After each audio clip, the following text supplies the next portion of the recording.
इस टॉपिक में हम PHP के एक इम्पोर्टेंट ऑपरेटर के बारे में बात करेंगे जिसको हम टर्नरी ऑपरेटर कहते हैं। तो टर्नरी ऑपरेटर एक छोटी और स्मार्ट टेक्निक है जो इफ़ एल्स स्टेटमेंट को एक ही लाइन में लिखने की हमें फैसिलिटी प्रोवाइड करती है।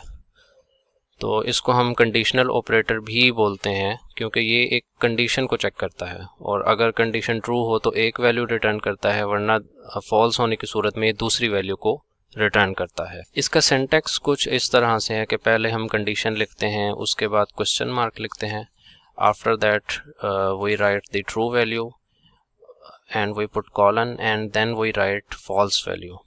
तो इस तरह इस ऑपरेटर के तीन पार्ट्स हो गए, एक कंडीशन, एक ट्रू वैल्यू और एक फॉल्स वैल्यू। तो अब ये टर्नरी ऑपरेटर काम कैसे करता है, इसकी वर्किंग बिल्कुल सिंपल है। पहले कंडीशन चेक होती है, तो अगर कंडीशन ट्रू हो तो पहली वैल्यू रिटर्न हो जाती है और अगर कंडीशन फॉल्स है तो दूसरी वैल्यू रिटर्न होती है। तो यहाँ पे अगर अब हम कोड एडिटर में देखें कि एक सिंपल इफ़ कंडीशन हमने लिखी हुई है, इफ़ एल्स कंडीशन, एज का हम कंपैरिजन करें कि अगर एज 18 से ग्रेटर है या इक्वल है तो हम स्टेटस को अडल्ट के इक्विवेलेंट कर रहे हैं, अदरवाइज स्टेटस जो है वो माइनर के इक्विवेलेंट होगा। तो इसको हम अब टर्नरी ऑपरेटर में कन्वर्ट करते हैं, तो वो आपने देखना कि वो कैसे होगा। तो हम यहाँ पे स्टेटस का वेरिएबल लेंगे और उसके बाद हम कंडीशन लगाएंगे। जो कंडीशन पार्ट है पहले वो लिखेंगे, ये एज इज ग्रेटर और इक्वल टू 18।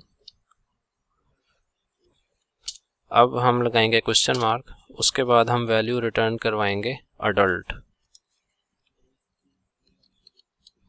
जो कि कंडीशन के ट्रू होने की सूरत में रिटर्न की जाएगी। इसके बाद हमने लगाना है कॉलन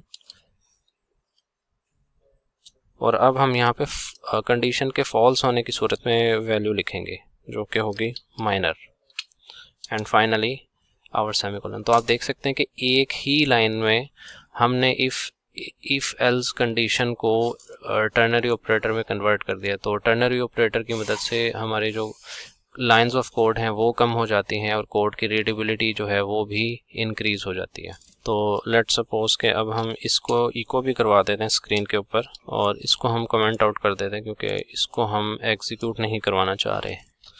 तो इसको अब हम ब्राउज़र में रन करके देखते हैं।